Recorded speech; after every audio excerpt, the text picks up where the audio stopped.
digital world. Can we use that digital world as a via media to really impart quality education?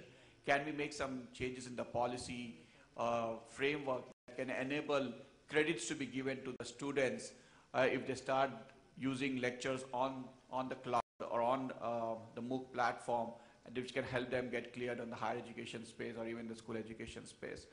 I think the reality is that we have an aspiring student manpower which is available out there. There is there's an enhanced learning outcome that is expected. And on the other side, we have technology which is having lesser and lesser price points. The prices are actually going down year after year. The broadband connectivity is actually increasing year after year. There is already a plan in place by the Government of India to roll out broadband to every village in the country. So can we then create the right technology which can use the bandwidth considerations and also help meet the aspiring students population? Can we create something of that sort? And I think yes, we can do that, and that's where what we call a digital education. There are 6 parameters that we look at when we talk about digital education. The first thing is that content needs to be digitized. And we at Microsoft, when we reach out to our partner ecosystem, the publishers, the ISVs, and so on and so forth, what's encouraging is that there is a huge momentum to really start digitizing the content. I'm sure a couple of weeks back and months back, you would have heard some news in the media where the Government of India has also rolled out the e-Bhasha, the e-Pathshala, the e-Basta programs, which basically digitizing all the NCERT books. Similar programs are being taken over by some of the state governments also, because the reality is that the digital education has arrived in the country. So it's good that we should start digitizing the content that's available. So that's the first important parameter. The second important parameter is learning mobility. So when we say learning mobility, we traditionally believe that education is what is being taught within the classroom. Right? That's the traditional thought process. But we believe that while it's important that teaching needs to be done within the classroom, there is enough learning that can also be grasped beyond the classroom. Right? So which means that experience that a student gets within the classroom, can he get the similar experience beyond the classroom? That will help him get to know things much better, that can help him really understand the things much better, and so on and so forth. So that's why we talk about a learning mobility. The third important parameter is skills and employability. I was listening to a talk by one of those gurus who gave a very good contrast about what we've been doing in education today. He talked about 2 parts, earn and learn. Earn is E-A-R-N and learn is L-E-A-R-N. The reality of the ground today is we as parents, we believe that we need to send the students to the school not to learn, but actually to earn. And when I say earn means we ask them to get a degree so that tomorrow he goes ahead and he gets a good job somewhere, he's financially stable, and so on and so forth. But I think if we change the mindset and say that, look, earning is important, nobody's saying that earning is not important, but as you grow every day, if you start learning, and if you imbibe that concept of learning in your DNA, there is much more that can help us create an impact rather than only talking about the earning aspect. And that's where the skilling and employment comes in. And thanks to the present government, very clearly they've called out skills as a big mission statement. And today, the skilling has to be related to employability, and which is very critical. There is enough unemployment youth in the country who don't have the right employment opportunities. And the reason because of that is what has been taught in the classroom is not getting implemented in the industry. So there's a big gap out there. So the skilling, not just the mainstream education, but the vocational education also needs to be imparted into the school level, which can enable the student to start looking at employability that can finally help him get the right job and the right status in the social environment, right? The fourth important parameter is economic imperatives. And when I say economic imperatives, we're talking about a situation where uh, a person or student who may not have the right tools to go into the school, can we enable him to at least get some sort of a basic education? Is it possible? Of course, it's possible. There are enough options available by which the student can start enriching its knowledge by looking at alternate modes of learning. The fifth parameter is ubiquitous access. Today, let's face the reality. I remember reading an article of IDC which was very startling. It states we have more devices in the world than the human beings. That's mind-boggling. Actually, we have more devices in the world than the human beings total, right? So that, which means that if we can start unleashing the potential of the devices, irrespective of whatever, it could be a simple phone, or it could be a device, a tablet, or a laptop, or even a web, or whatever it is, right? But if you can start unleashing, or a TV, consumer items, right? So if you can start unleashing the power of that, we can really make an impact to when we talk about learning. And the last thing is, it's cloud computing. Today, everybody's talking about cloud computing, the beauty about the cloud computing is you have the content which is there at one central location, which can then be consumed by any time and anywhere. So you can be at any place, anywhere, anytime. You can just go onto the cloud and you can access that content. So these are the 6 parameters that one has to look at when we talk about digital learning. And you know, this absolutely aligns with what the researchers have been telling. This is a research that IDC did for 2020 and beyond. And if you look at the parameters I mentioned out there, it completely correlates with what is required in today's environment. It's not that it's completely different. It is just a gradual process, and these parameters are critical. They were the same parameters which were there a couple of decades back, and it's the same parameters which are there even ahead. But what is important is that the 5th component, which is ability to work with IT. Now that's the important differentiation. Ability to work with IT. Let's face the reality. IT today has become an important ingredient in our life. We cannot live without an IT. We cannot just, right? That's something that we, all of us, have to realize and understand. And once we realize, then you can start looking at creating policy frameworks. You can start creating environment that can actually use the potential of IT to create an impact in our day-to-day life, and especially with the students and the teacher community.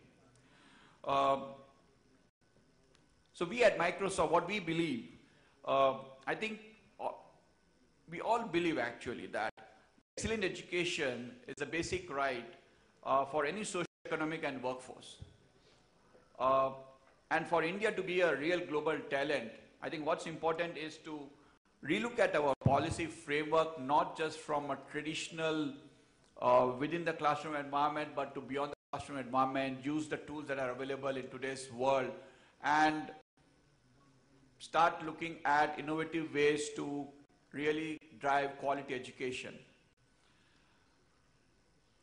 The other important thing that we believe is that an effective and immersive learning can actually inspire improved learning outcomes for all.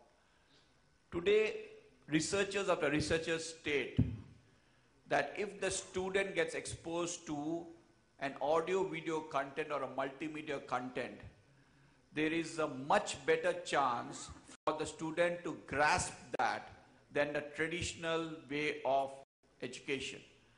Our students will probably learn more when they watch TV than what we actually tell them, sit across the table and tell them. Because the impact, I would say the senses that gets activated when somebody is looking at a multimedia content, you just can't replace that.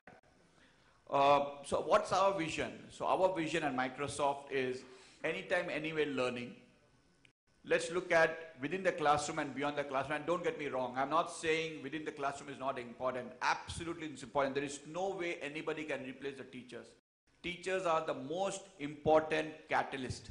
They're the most important stakeholder for any education framework that we're talking about.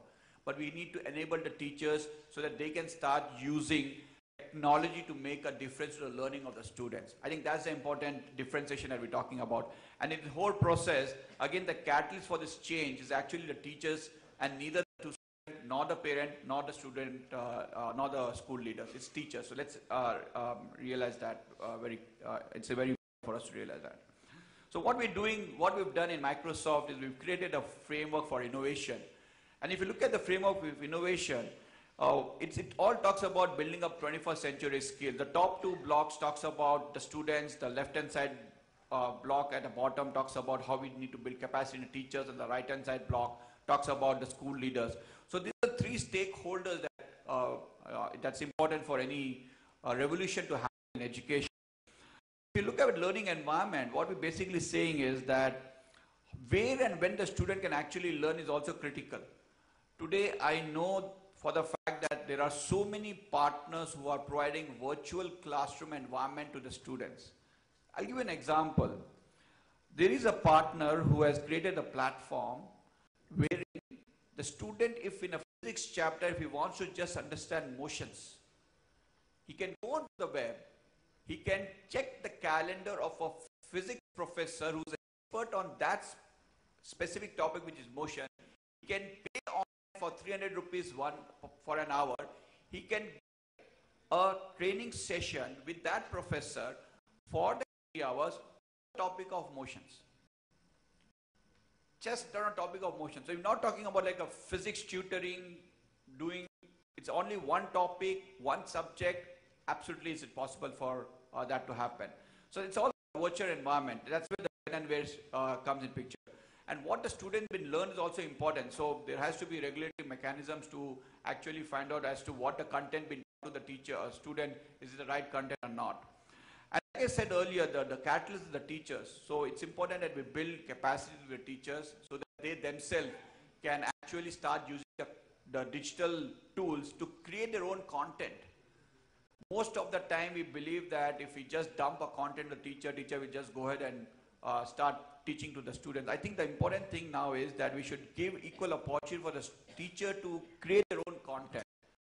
Because when they create their own content, that's where the ingenuity part, the innovative part, the out-of-box thought process actually comes in. So that's something that we need to do that, and we at Microsoft do a lot in building capacity with the teacher community. Yeah, sure. Last slide. And lastly, the school leaders do play an important role. The role of the school leader is not just to be a principal of the school, but the principal of the school needs to be a visionary, needs to think think very differently, needs to look at learning outcomes differently, should look at pedagogy very differently to really make an impact. So the challenges to actually roll out this framework are the ones that I just mentioned out here. I think the most important challenge that I would probably put again is the second point, which is teacher capacity development and exposure to new ways of collaboration and ICT. So we at Microsoft, we do a lot in building this capacity, in actually driving capacity with not just teachers, but students also. I'm not going to, it's a pretty heavy slide. The slides are available with the agency, or there you people can go through it. But just to give you, just to leave you with the fact that there is a lot that we do. We've trained almost 800,000 teachers over the last a decade in the country, and that's primarily only on ICT. So we realize that this is going to become the transformation, and we are already much ahead in building capacity with the teacher community. Bottom line, we are partners at Microsoft, are partners in learning. We believe that we are at the right inflection point for using an alternate mechanisms of teaching and learning. We believe that we are at the right inflection point for digital learning. And so we are partner in this journey. Reach out to us. We'll be more than happy to support you in any such initiatives. Thank you so much, guys.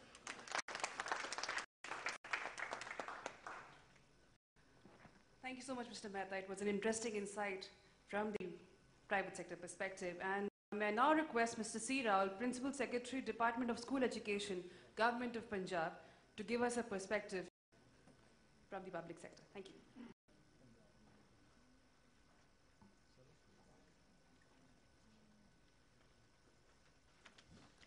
Good morning, everybody.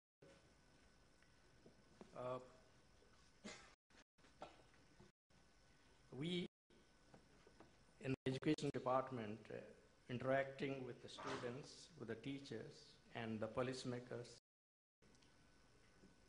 From our own experience, I will be speaking a couple of things that are quite pertinent or important for policymaking and educational reforms.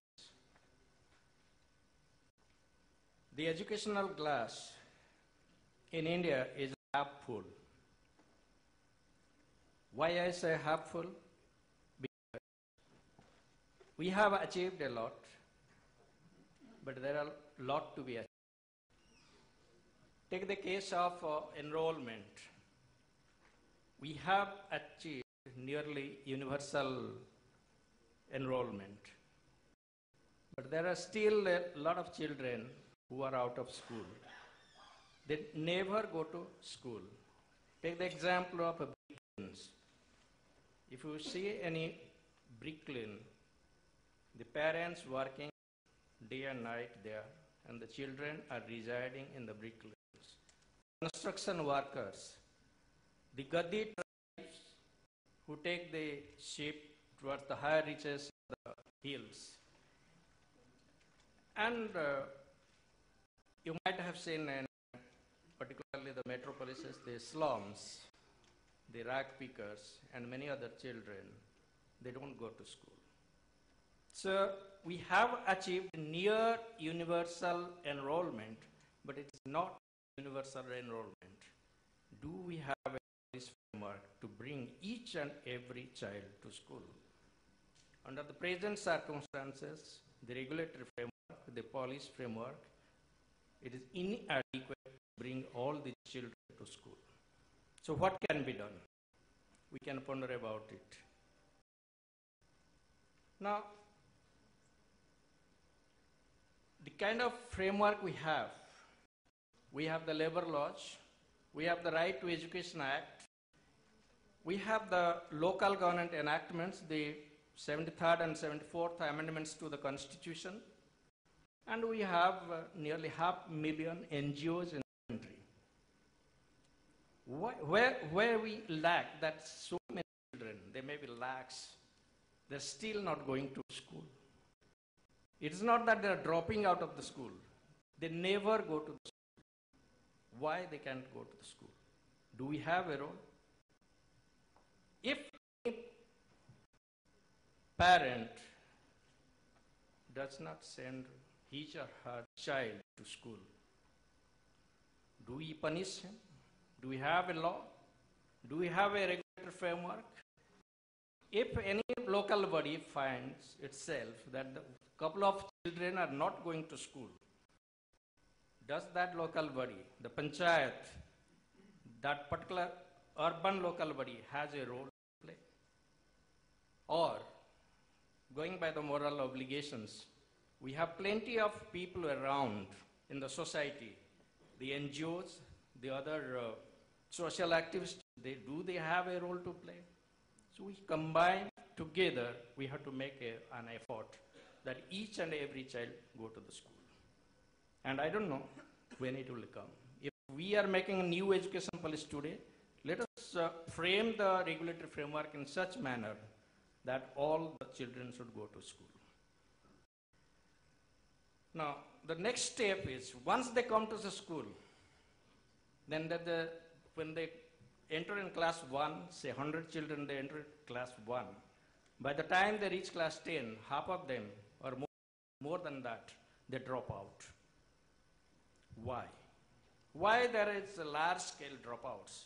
I'm talking about the rural schools, the government schools, ordinarily, because what you will be talking about, like a digital reach to the students, mostly they are geared towards schools that are better off people in the society. What I'm talking about is talking about the people in the margin, the lower middle class, the people who are sending their children to government schools. Why so many children, they drop out? What is the reason behind it? There are many factors. If the school is attractive enough, the child will remain in the school. If a place where I am going Delhi, I am visiting Delhi, if the place is interesting enough, is attracting enough, then I will remain there. So the school or the government school is not attractive enough for the children. Why? Our present infrastructure, school infrastructure under the Sarv Shiksha Abhiyan or Rashtriya Madhyamik Shiksha Abhiyan, we have improved a lot. And particularly if I'm here, we take the pride in Punjab that Punjab is the number one state as far as the school infrastructure is concerned. We have doubts. Our classrooms, buildings enough for the student? My answer is no. But still, there are certain infrastructures required in the schools to retain the children in the school.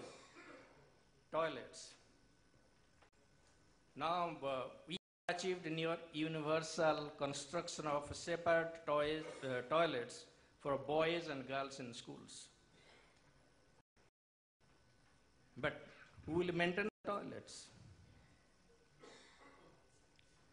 After 6 months, a new constructed toilet will be non-functional if proper maintenance is not provided for.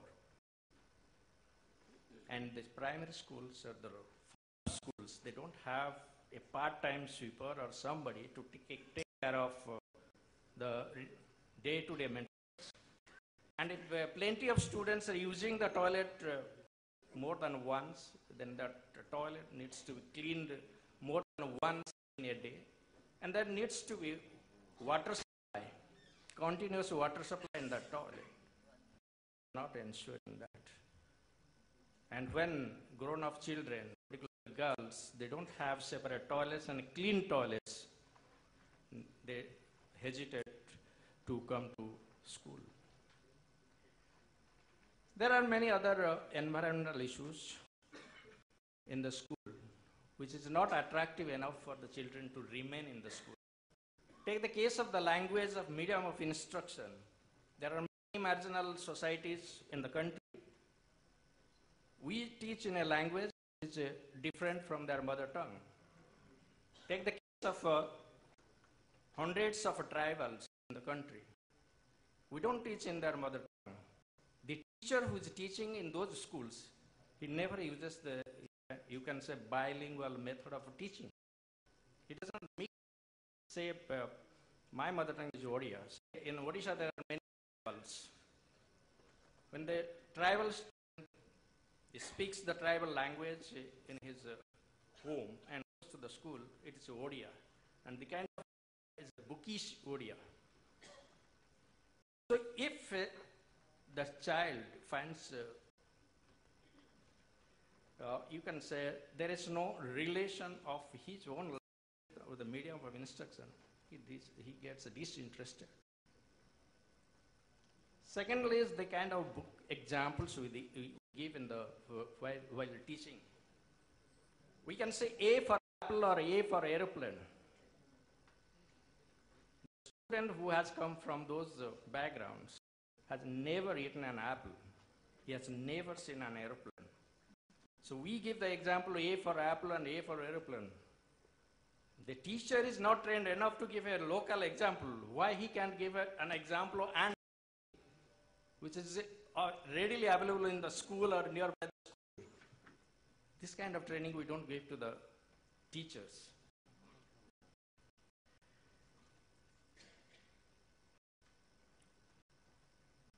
Then now let us come to the great debate. My minister also talked about, it was discussed in the Central Advisory Board of Education. Failing students or not failing students. Today, 10-year-old child studying in class 5, we say, you are a failure. You have failed in your life. So that student, what he or she will do? I am a failure. Why I should be here? If I have failed, so I should go out from this place. This was one psychological, emotional reason for introducing no retention policy. So if we are reintroducing that policy, we should think about it again. What will happen a student failing again and again in a particular class at class 5th or class 9th or 8th? What he or she will do? Who has responsibility? If the student has failed in class 5th or 8th, who has the responsibility? If we fail him, the entire of a failure is shifted to the student. The entire responsibility of failure of the student is shifted to the student itself. The teachers, the student is not good enough, that's why he failed. We did our best. By reintroducing retention policy will not improve the quality of education. This is my personal view. Secondly, by reintroducing that, will not bring teacher accountability. Teacher accountability is almost zero in all parts of the country. That's from my own personal experience, being in this department. Why the teachers, they don't perform, are required to perform? What is the reason behind it? What are the systemic issues? There are a lot of things. The way we recruit the teachers, the way we use the basic canons of management, reward assessment. What kind of punishment we are giving if a teacher is not performing? Most nil. What kind of rewards we are giving to a good student, apart from a couple of teachers, what kind of rewards we are giving to the teachers? Apart from a good, around 1% of teachers, we give national and state awards. The remaining people, they remain there. So, if the system is such that your method of instruction, the language using for instruction, and the school environment, everything is not favorable for the student to learn. To take interest in learning, that is another way of looking at it. Mere passing is not a big job for any individual. What is the mark required for passing in class 5th or 8th or 10th? 20 marks out of 100, because people get grace marks. Getting 20 marks in any subject, English or mathematics or science or whatever they are studying, social studies, for any average or below average student, it's not very difficult. Nobody thinks that the student will go to IIT or IIM. It is mere passing. Each student has that capability. So if we have not made him that capable of passing, then somewhere we have failed ourselves. It's not the student, the individual who has failed.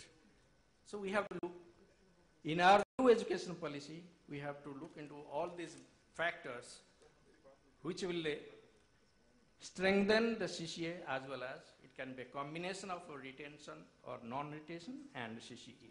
When CCA was introduced, there was no mechanism of knowing what the teachers are doing. There is a saying in Hindi, "Jangal mein mor nacha, kaun dekha." The society, particularly in the government schools, has abdicated its responsibility towards the government schools. If your children and my children are not studying in the government school, we don't take any interest in the functioning of the school. The panchayat members, the local body elected members, their children are not studying in the school. So they don't take any interest in the functioning of the school, or the teacher is coming. If he is coming, what he is teaching, what is the learning outcome of the students, they don't take any interest. And we say, oh, why? The parents should take the interest. Yes. They have to earn their daily bread, and they are not educated enough to look into what the student has learned, what is the learning outcome. He doesn't know what is the learning outcome. By this process, what do we have created? We have created a perverse privatization. Perverse privatization in the sense that per force, we we are forcing the parents to send their children to private schools, whether good or bad. Because the education services we are delivering in the government sector are not good enough. That's why the parents are choosing alternative sources. That is the private sector. It may not be very good. In the rural areas, there are many private schools. Teachers are untrained, they teach badly, but still, because the environment, kind of perception we have, we send the children, whoever can afford, we can send the children to the private schools.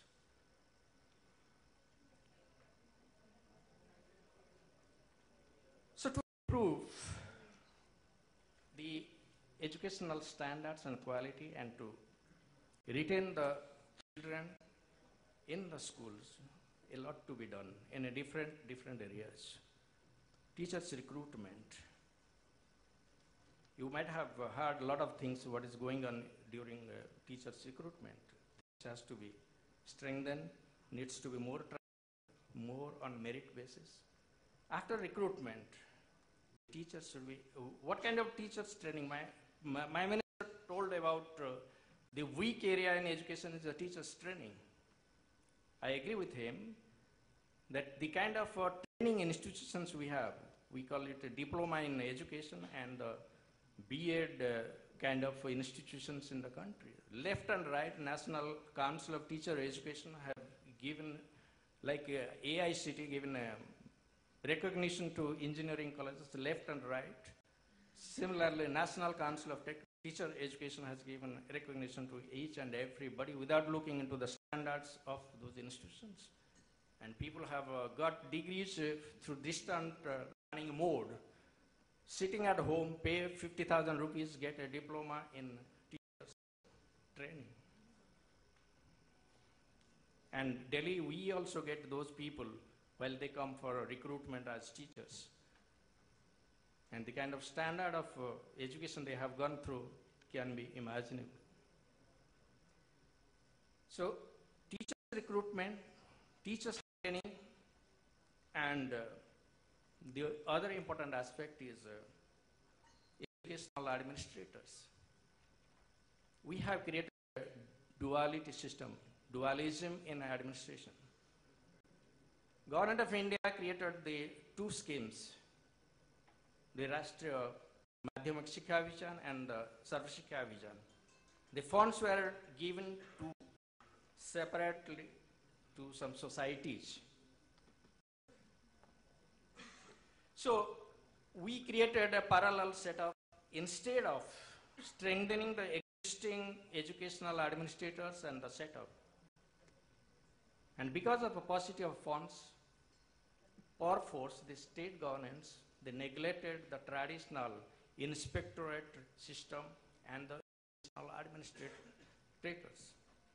They created ad hoc societies to administer these schemes. So that's why the tribal system inspection regulation has collapsed. We need to merge these two and somewhere strengthen the educational administrators. And if tomorrow there are principals, district education officers, block education officers, they come to the administration, look after the establishment matters of teachers, they don't have any training whatsoever to look into these matters. That's why in each state you will find thousands of court cases. Most of the, and in a state like Punjab, we have 4,500 court cases in the High Court. And every day, on any particular day, I have 150 odd contempt cases against me. So most of the time, the principal secretary or the secretary of education will be busy attending to the court cases, not to educational policy or educational administration. It is because of the weak educational administrators. They don't have any capacity to deal with the matters. So these are certain aspects because of my personal working and field experience I shared with you. I hope when we debate for the future educational policy and educational reforms, you will ponder about it. Thank you.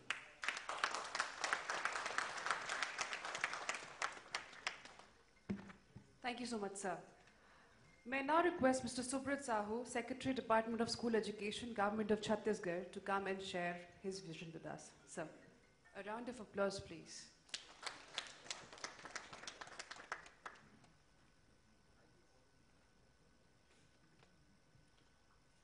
Good morning, everybody. The problem with speaking after my senior colleague has made his presentation is that he has taken away most of my points. So I hope I have sufficient points of interest that will keep the mental gears churning among my enlightened audience. I come from Chhattisgarh. This is a newly carved out state from the erstwhile state of Madhya Pradesh. Just to give you an idea about the scale, we run about 52,000 schools at all levels, and I'm talking only about government schools. The issue, as I would like to flag it, is that we first need to admit that there is something wrong with the system before we can try to rectify it. In that respect, I'm very appreciative of the Honorable Minister from Punjab, because he very categorically admitted to the faults. We also share the same kind of faults. Unless we admit, we are not going to improve. If you try to brush our mistakes or our failings under the carpet, then I don't think that's the right step forward. And there's no doubt, we all agree that the current educational system based on the erstwhile British Macaulay system of things is not the best. Yeah, I stand corrected. It's not the best way of going about this. We are creating babus rather than real learners. As he said, from Microsoft perspective also, IT today is the age of IT, and it needs to be integrated. We should not go back to the old slate board, the textbook version of things. We need to think ahead. But given this huge numbers, both children, schools, and it's like dragging a dead ox or a dead bullock. It refuses to budge. The inertia is on the wrong side of things. It doesn't move forward. Not to repeat the points that the Honorable Principal Secretary Punjab School Education said, I'd like to take a few arguments forward, a few issues forward. He talked about improving the quality of teachers, because if we do not improve the quality of teachers, we are actually not improving the quality of students. But then I believe it's a vicious cycle. See, this teacher is poor meaning not economically, poor in standards. So the student is a poor student. The student is a poor student. In future, he is going to become a teacher. He is going to be a bad teacher. So where do we break it? The problem is that, and as typical bureaucrats go, or the typical bureaucracy goes, the cycle, we expect the cycle to keep rolling by itself. No one figures out where the accelerator is, where the brake is. We just let it roll. And that's the problem. Someone has to break it. Someone has to break it. In Chhattisgarh, we have taken a few initiatives. Of course, some of them are traditional, but some of them hopefully will be path-breaking, and we are seeing, in the last couple of years, we are seeing some changes. Number one, for teachers training, other than I'll not repeat, other than the normal methods of ODL, the regular teaching, what we are introducing from this session is, we've already introduced it, is a certificate course. The teacher does not have to come to the SCRT or the DIET or to any teaching platform. They have to attend a one-day orientation course. Then after that, they'll go back, and from their own place of posting, wherever they are, or wherever there's a nearest online acceptability or a connectivity, they're going to be assessed at 15-day intervals over a period of 3 months. Now, this 15-day interval is again flexible. It's not fixed for a slot. He's free to take it as per his or her convenience. The issue is, we need to know whether that teacher has the basic level of understanding or is capable of teaching. It's not an exam.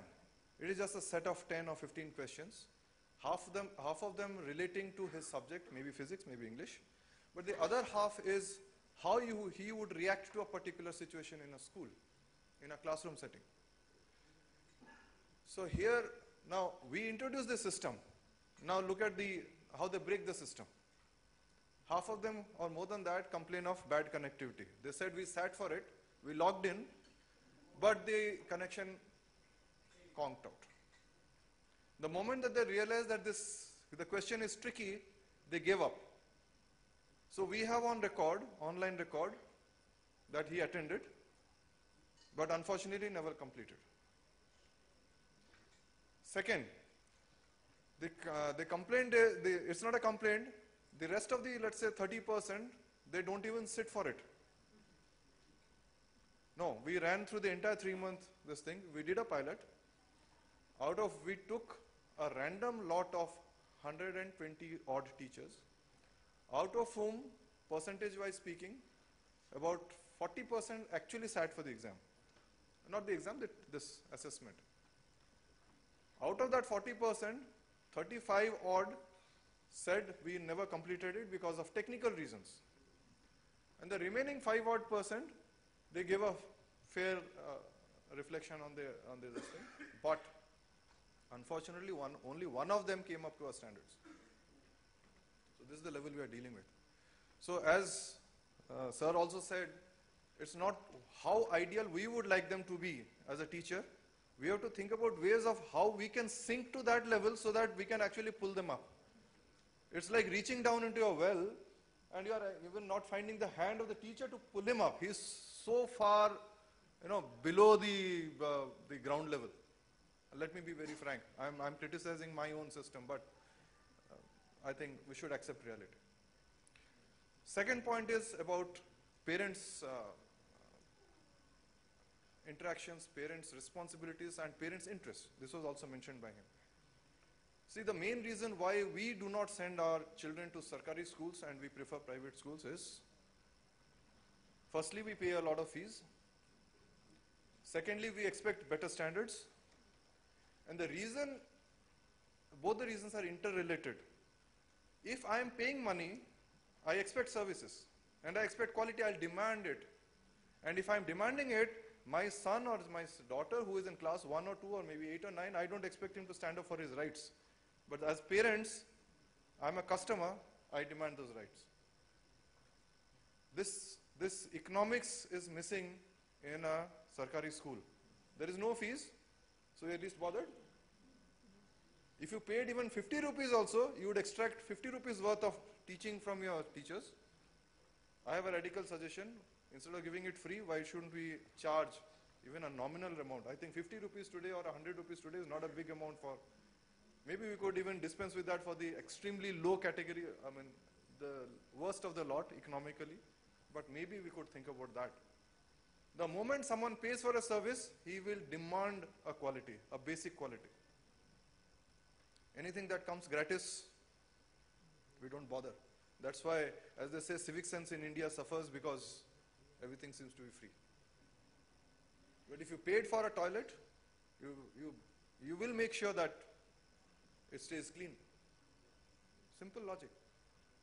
I think if we ignore the basic ways in which our mind functions, we are actually dooming the system to failure, even before we started. One experiment we undertook was with the UNICEF, was the concept of BALA. Some of you might be familiar, the building as a learning aid.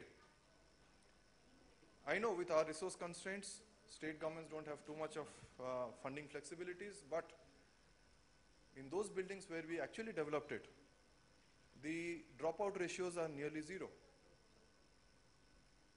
We experimented with a scheme called Saraswati Cycle Yojana, in which we give only girl students, because in Chhattisgarh, the dropout ratio of girls 5 years ago was as high as 32% between primary, middle and high school.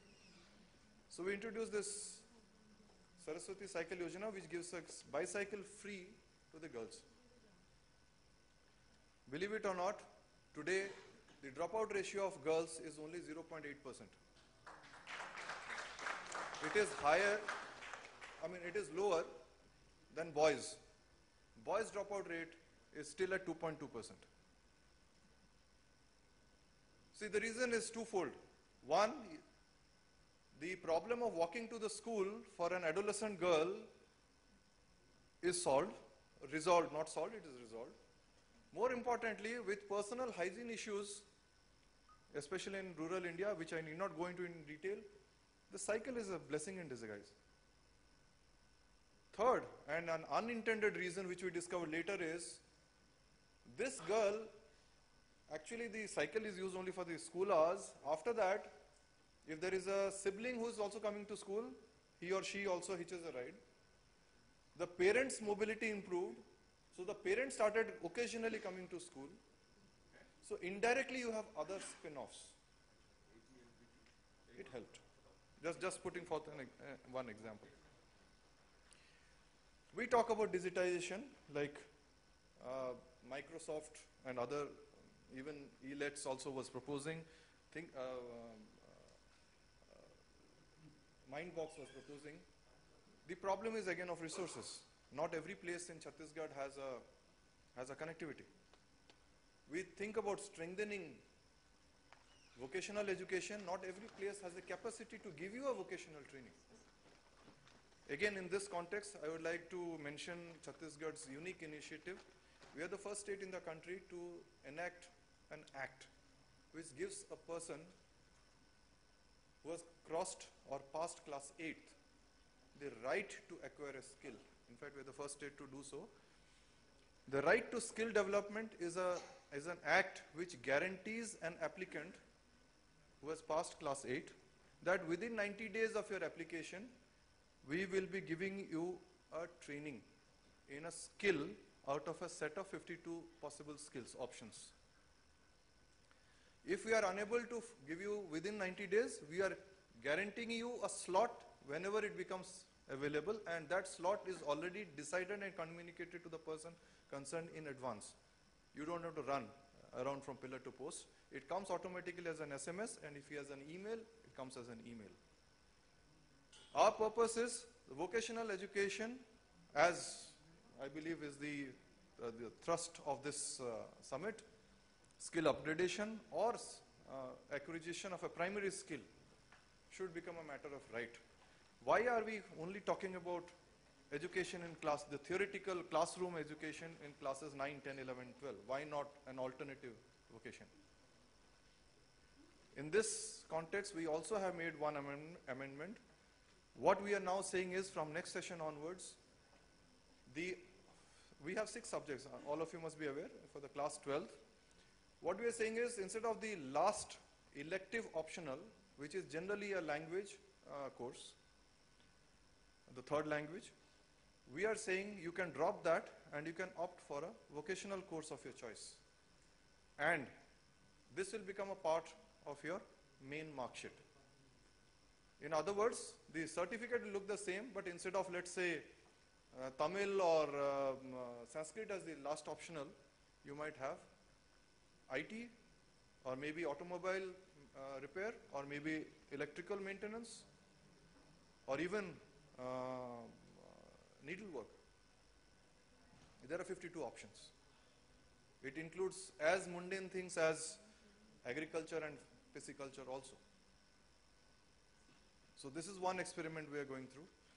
And given the response, we are expanding it to 150 schools next year.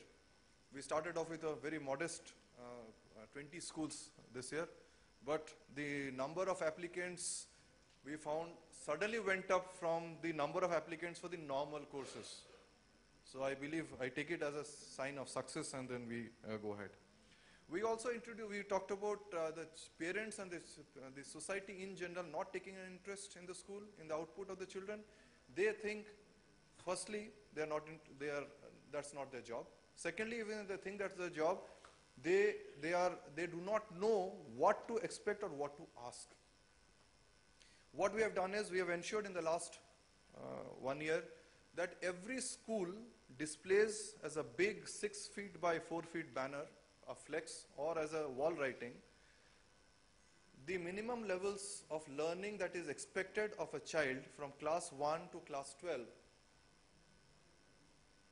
in each subject. It is displayed.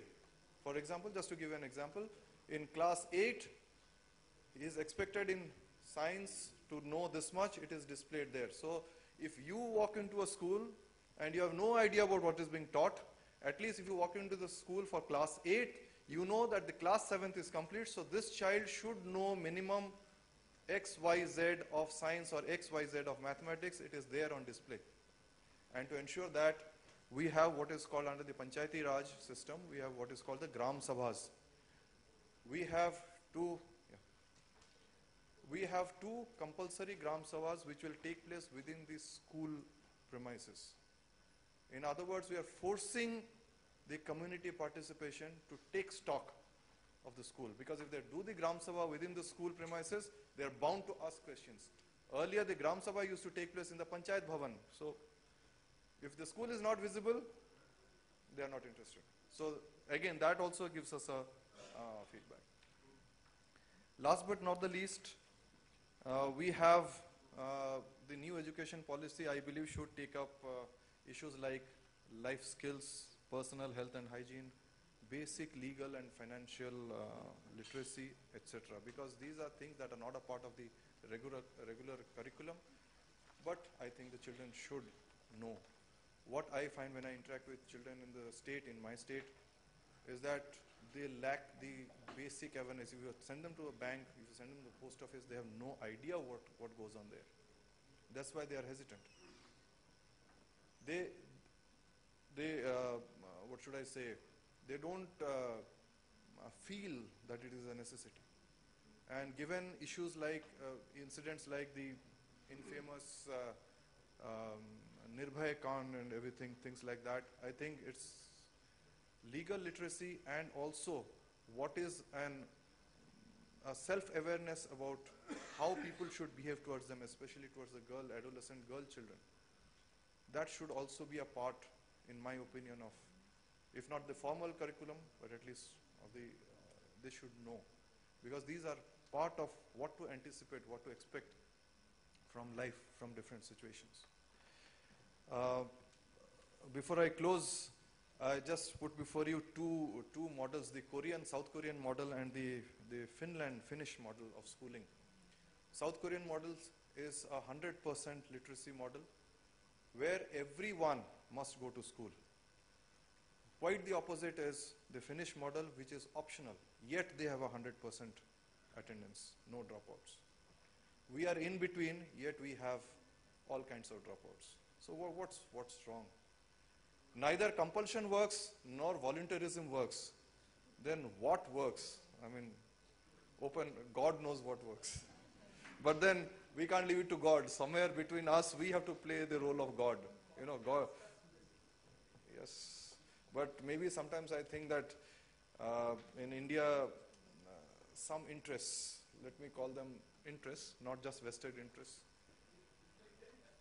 they have a lot to. Yes. Thank you. Sorry. Yes. Yes.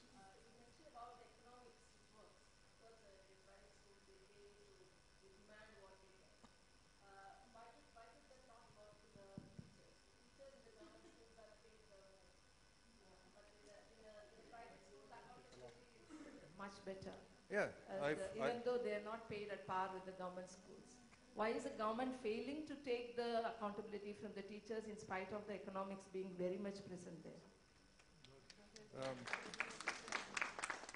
I won't say good question. I would say that the very fact that you're asking a question means that I got my message across to you. If I had failed in getting my message across to you, you wouldn't have asked me this question. No, the reason is very simple, I believe, and this is my personal opinion. The salary is being paid by the government. And the common man doesn't believe it's coming out of his pocket. You know, the American concept of the taxpayers' money is still not there in India. Indirectly payment, it's not visible. If I take it out of my own pocket and I give it to you, I expect something from you, which is not happening in the government schools. I think that's the real reason why we are not demanding.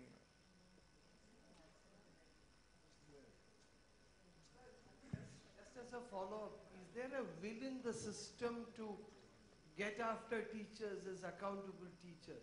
I've seen both sides of the spectrum. Are we willing as administrators to say, the school, the teachers are not performing well, I will sort them out? Strikes, elections, all kinds of stuff. Whether it is the politician or the bureaucrat, the school teacher seems to have levers of coercive control which are beyond normal. Isn't that one of the reasons? Yes, fully agreed. It is, if not the reason, it is a major, maybe 75% of the reason stems from this only. But good things, there are some good developments. Like in Chhattisgarh, the Chief Minister and the other ministers have finally woken up to the fact that, yes, they are becoming a law unto themselves, the teachers, government teachers. Something needs to be done.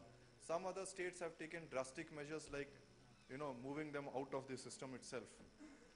Maybe need not be that drastic, but yes, there is a will that is developed, because unless they are also realizing that unless the level of the platform that is being provided to the students who are the future administrators. Till I am not empowered as a person, how can I perform? No, that's what we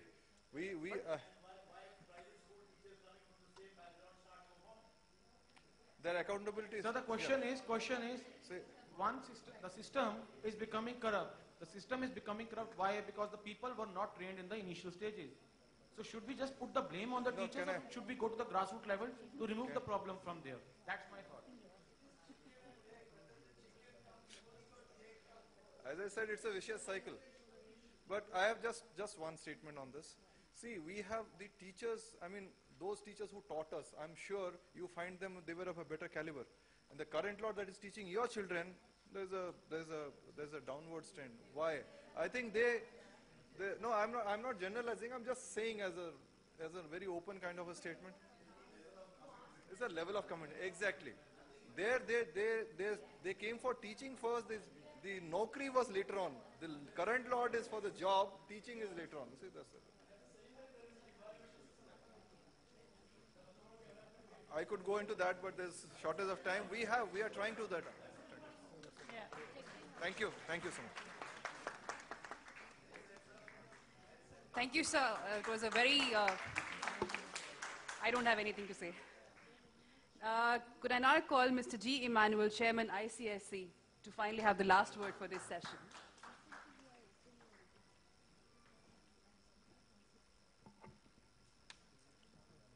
Would you mind all of you standing for a while? We are listening to all the speakers. Being the fourth speaker in this panel, would you mind standing and just relaxing a bit, that I can have attention, please? I'm a teacher, therefore I expect the students to stand. That's how I go. Relax. Good morning to all of you. Good. Please be seated. Relax. Actually, I prepared different speech. When I seen all of you reacting to a particular topic, I would like to bring it to notice a story. Kindly pay attention to the story that really helps us all to understand all about education. The story is coming from United States of America. Some of you must have learned this. Would you mind calling me?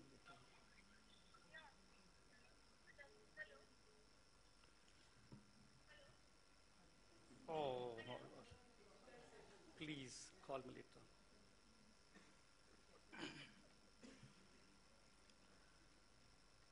Once all the businessmen got together, they wanted to improve all the public schools, because they learned about public schools, they're not doing any good at all. They appointed a particular person known as Walmart. he invited the principals, the teachers. I started addressing them. After addressing them, he just made a statement. If I were to run my business the way you run the schools, I don't think I will last in my business longer. If I run my business the way you run the schools, I don't think I would last for a long time in the business world. Then everyone started grumbling. All those who are very attentive, very careful, listening, they started hesitating. And Walmart believed, after his observation, two vital things. Number one, public schools were needed to change. They're supposed to look into the industry and also supposed to change the curriculum to suit industrial requirement. The second one is that, and they're also supposed to have curriculum to suit the emerging knowledge society. A third one is that they also need to use available technology to reach out every type of a child. And they believe another thing, the teachers were the major problem for all that changes that he wished to have. They resisted the change. He expected them to definitely look into the business and understand the way business people runs the business. They always look for producing a quality products, TQM, continuous improvement, Six Sigma. These are the things they always look for. And he finished his speech. Right after his finishing speech, a teacher gets up. May I ask you questions, sir? The way the madam stood up and asked questions. He said, welcome. Do you really make a good ice cream, sir? Because we learned that you are manufacturing blackberry ice cream in United States of America. Yes, madam. Was it really good one? The best in America, madam. Is it tasty and smooth? Oh, we use 16% of butter fat, and that's how people love it. Excellent, sir. Do you use superior ingredients? Superb ingredients. Nothing less than triple A.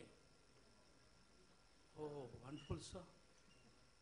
Sir, suppose you stand on the receiving deck and see inferior blackberries coming to your factory. What do you do? There was absolute silence for a while. Then he was thinking whether to tell the truth or not to tell the truth. Finally decided to tell the truth. When I see inferior is coming towards our company, I'll reject it. I will not accept any inferior quality to come to my factory site. That's exactly what I want, sir.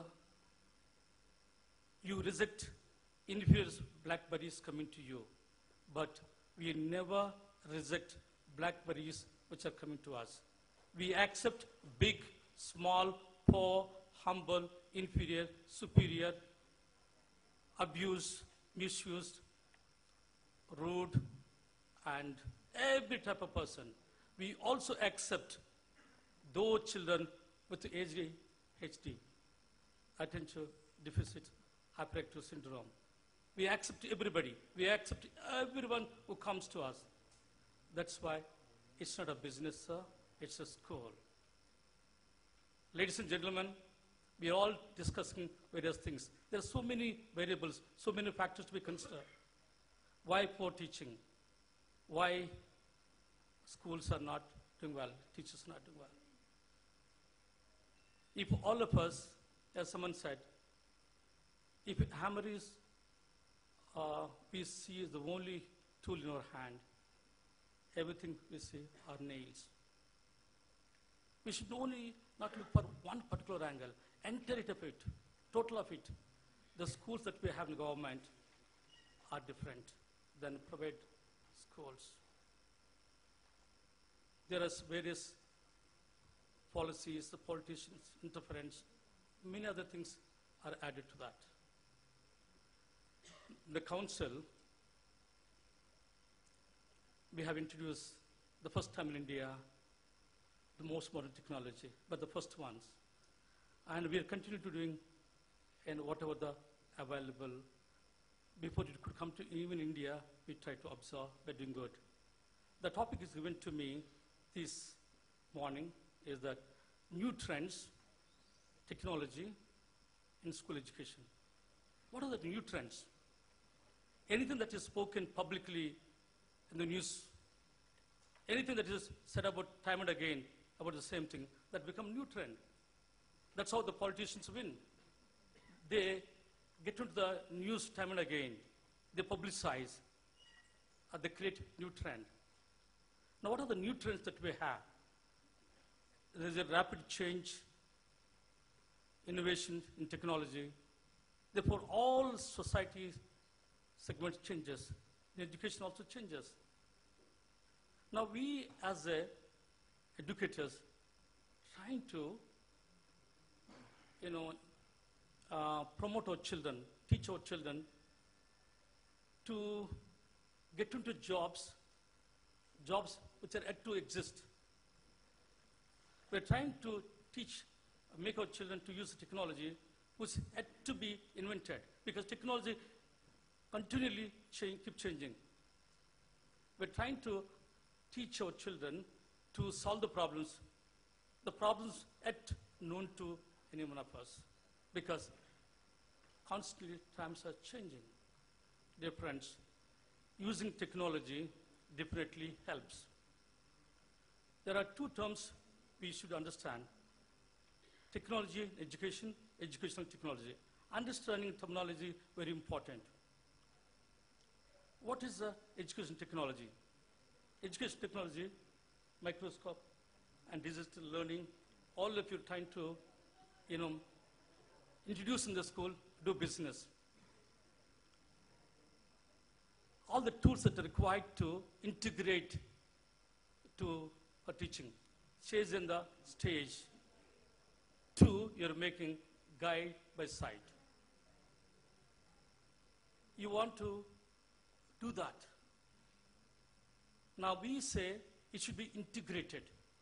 We may use flip schools, or maybe say cloud schools. You may use white interactive boards. You may use the iPads. What are the tools that you use is education technology. These things are really essential for us to integrate to reach children better. But more than this, I want us to understand technology education. What is the technology in education? Technology in education is consist of technological literature. What is this? Way we manage, the way we assess, the way we employ the tools. The one who is really literate and technologically will understand how the technology is created. You will also, he knows how it shapes the society, how it is being shaped by the society. And he will not get very much worried. He will not get with it, infatuated. You will not scared of the technology at all. You will have an objective view of this technology. Now, you also will know the learning is possible to learn for all human beings. We are born to learn. Learning takes place anywhere. And we do not know exactly when the learning occurs. Learning is both emotional as well as intellectual. In view of this one, unless until we integrate available technology to the existing model of teaching, we will not be able to meet the requirement. As we're living in such a society where we need to utilize available sources in order to induct every person, all walks of society. We have reached for intellectual, dull, dumb, abuse, and all kind of people are available. Dear friends, let's not only do business, because over 20% of Indians have the learning difficulties. That's one fact. Research also shows children are not able to concentrate because of modern gadgets that are available. Children are also not able to engage properly. Engagement has become a problem for workers as well as the students. Less than 20% of the workforce only enjoys working wholeheartedly. Remaining 80% of them only passing time. Somehow we need to integrate, accommodate, and find the summum bonum of life, the middle path between technology and the tradition. Because we also need to teach values for children. They need to help the children to only right manner,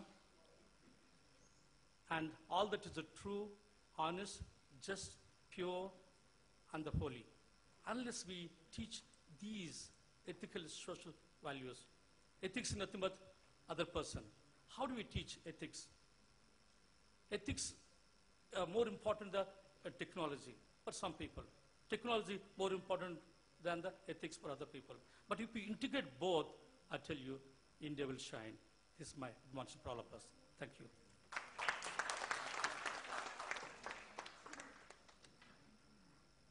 Thank you, sir. Indeed, it was an enlightening and engaging session that we had. May I now request my colleague Seema to please come and present our esteemed guest with a small token of appreciation from our end.